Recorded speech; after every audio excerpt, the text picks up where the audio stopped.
RRB, l'invité du matin. Et ce matin, nous sommes avec Jean-Pierre Flotta, le président du Comité des Sages. Bonjour. Bonjour. Merci d'avoir accepté notre invitation ce matin. Vous présidez cette instance mise en place à l'occasion du premier référendum à la demande du Premier ministre de l'époque, Édouard Philippe. Comment vous voyez cette ultime campagne de l'accord de Nouméa, vous qui avez pour mission notamment de veiller à ce que le débat se fasse correctement ? Eh bien, écoutez, dans son rôle de veille du débat public, effectivement, le Comité des Sages est très attentif à ce qui peut se dire, les propos qui peuvent être tenus durant cette campagne. Pour l'instant, vous pouvez le constater, on peut dire que cette campagne se déroule dans le calme, mais on sent tout de même en toile de fond des tensions.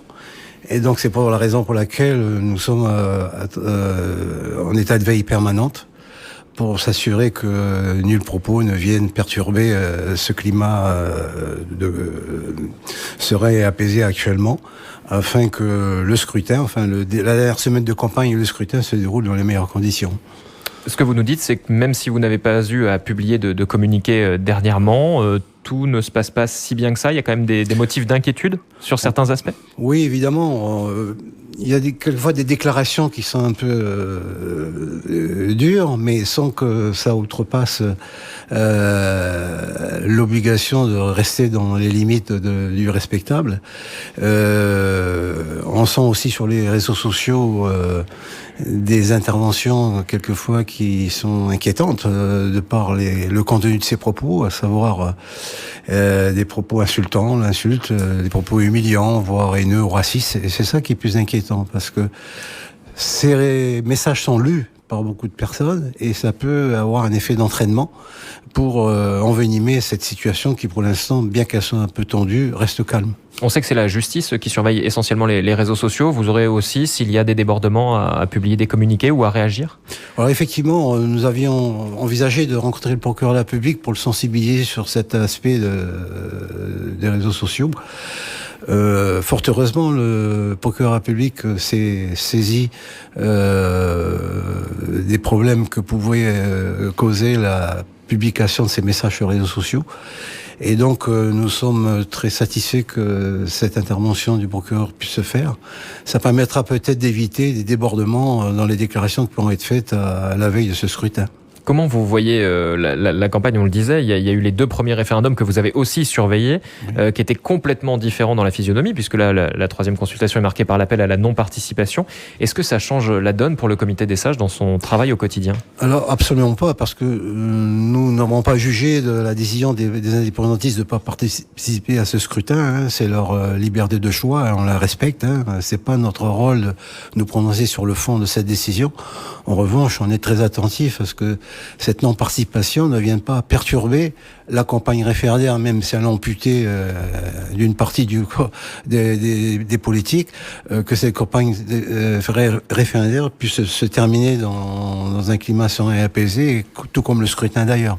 Donc notre rôle pour l'instant, c'est de veiller à ce que, même si cette non-participation bouscule un peu la donne par rapport aux deux premiers référendums, à ce que malgré tout, les uns et les autres respectent la campagne telle qu'elle doit se dérouler à la veille de ce scrutin. Et est-ce que ça vous inquiète pour l'après 12 décembre et cette fameuse phase de discussion, de dialogue qui doit reprendre aussi ? Alors, on s'interroge effectivement. Ça peut effectivement, parce qu'il y a eu des déclarations qui ont été faites sur une période après-référendaire qui peut être un peu difficile.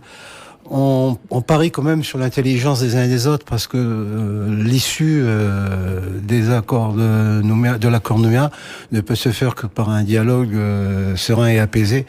Et je pense quand même que nos responsables politiques devront s'engager dans cette voie, d'autant que nous avons rencontré toutes les associations communautaires. Et ces associations communautaires nous ont fait passer 3 messages essentiellement. Le premier, c'est qu'il y a une véritable défiance vis-à-vis de la classe politique. Le deuxième message, c'est qu'il y a des fortes inégalités sociales et l'insécurité contre laquelle il faut lutter. Et le troisième message, c'est que, et ça c'est une affirmation unanime qui a été faite, c'est la volonté de vivre ensemble et dans la paix. Et donc les politiques doivent être attentifs et écouter effectivement ce que dit la société civile, parce que c'est la condition pour un avenir meilleur et surtout permettre, durant cette période transitoire, un véritable dialogue entre nos responsables. Alors, c'était l'une de vos missions, l'un de vos rôles aussi, de rencontrer les populations. Vous le disiez, les associations communautaires. Vous avez aussi beaucoup travaillé auprès des jeunes. Ça vous a rassuré, ce que vous avez pu entendre et ce que vous avez pu dire à la population calédonienne? Est-ce qu'il y a un décalage entre ce que vit la population et les communiqués parfois des groupes politiques qui sont... Mais alors, nos rencontres avec les jeunes, ça fait plusieurs années qu'on s'est attelé à les rencontrer dans les collèges et les lycées, l'université. On est allé même jusqu'à Koumak et Poigny pour les rencontrer. Et ça nous a interpellés parce que cette jeunesse, en fin de compte, on a remarqué deux choses. Cette jeunesse connaît mal son histoire, notamment l'histoire récente, et surtout, elle connaît mal ses institutions. Et c'est fort dommageable pour des jeunes qui sont appelés à voter. Donc je pense qu'on les a sensibilisés sur effectivement ce devoir de citoyen qui s'impose à nous tous, et les sensibiliser sur l'importance de pouvoir participer aux différents scrutins auxquels ils sont appelés à participer. Et puis ces jeunes, en fin de compte, on s'est rendu compte qu'ils ont des préoccupations très matérielles, très pragmatiques. L'avenir pour eux, c'est est-ce que je pourrais toujours faire des études, est-ce que je pourrais avoir un emploi, enfin ce genre de choses très très basiques. Et on sent bien que l'avenir de la Calédonie les inquiète plus sur leur sort personnel que sur le sort peut-être du pays lui-même. C'était vraiment un questionnement personnel que l'on a ressenti lors de ces entretiens avec les jeunes. Mais vous leur avez passé aussi un certain nombre de messages en faveur du vivre ensemble? Bien sûr, ça, effectivement, nous avions à chaque fois dans nos délégations des personnes comme Élie Poigoun, le père Roch Apikawa ou Marie-Claude Givaou, qui étaient là vis-à-vis d'un auditoire très métissé souvent, hein. D'ailleurs c'est ce qui nous a interpellés, Ménésien, Wallisien, Foutounien, et beaucoup de métissage, et c'était l'occasion pour eux, de la part de personnes qui sont de la même ethnie, pour certains, de leur passer des vrais messages de paix, et surtout leur rappeler qu'il fallait surtout pas reproduire les événements dramatiques des années 80. Alors vous parliez du contexte, de la vie quotidienne des Calédoniens qui les marque beaucoup. Est-ce que l'arrivée d'une crise sanitaire comme on a pu connaître depuis septembre change aussi le climat de la campagne référendaire? Parce que c'est quelque chose qui revient aussi parfois dans le débat. Des gens qui disent moi tant qu'il y a l'obligation vaccinale, etc., je n'irai pas voter ou autre. Est-ce que c'est quelque chose qui est notable dans cette campagne, ou alors est-ce que c'est vraiment à la marge que des gens confondent un petit peu actualité et campagne référendaire?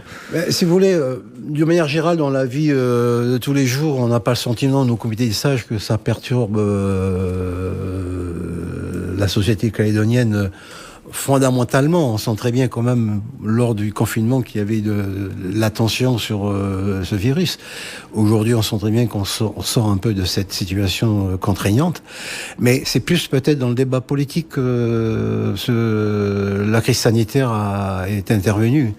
Puisque, comme on l'avait constaté, vous le savez, il y aura, lors de ce scrutin, une partie du corps électoral qui ne participera pas au scrutin, et c'est peut-être dommage, mais il faut le respecter, et peut-être que cette crise va peut-être permettre aussi, parce que on sent très bien qu'il y a des abstentionnistes, mais il y aura peut-être des gens qui iront tout de même voter, et ça permettra de voir effectivement si cette crise sanitaire a eu un impact sur la participation, parce que ça peut aussi empêcher ceux qui veulent aller voter d'y aller du fait des craintes lors de ce déplacement, d'avoir des contacts qui puissent les entraîner dans une contamination qu'ils ne souhaitent pas.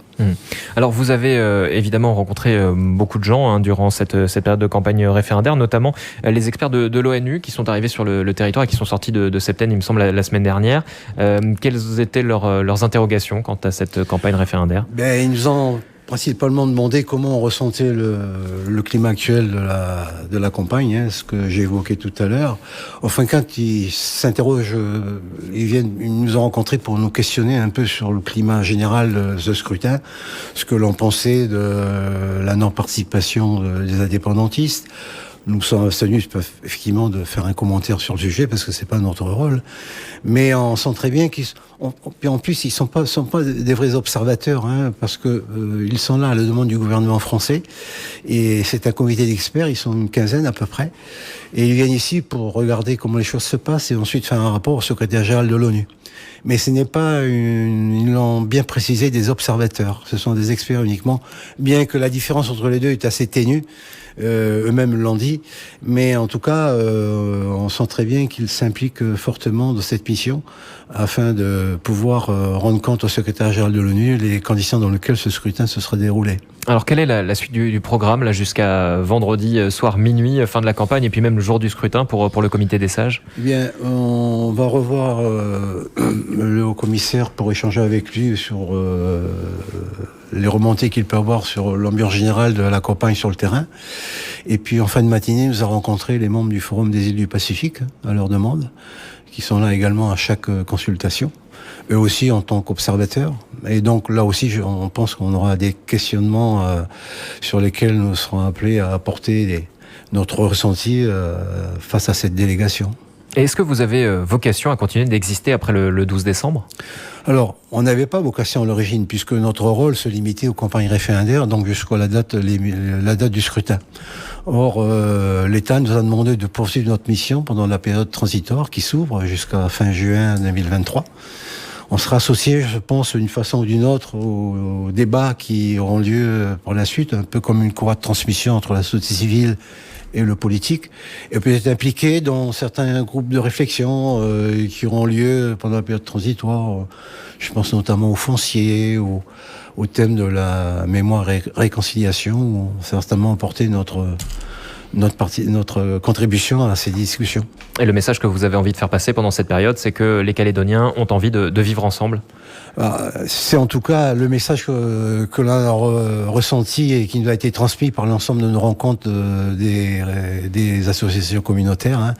À l'unanimité, ces personnes nous ont dit, nous, ce qu'on demande, c'est de vivre tous ensemble dans la paix et surtout apprendre à mieux se connaître en créant des passerelles entre les différentes communautés, mieux se connaître sur le plan culturel et mieux participer à découvrir l'autre pour que tout le monde se comprenne et se respecte. Et là-dessus, le comité des sages pourra faire des propositions?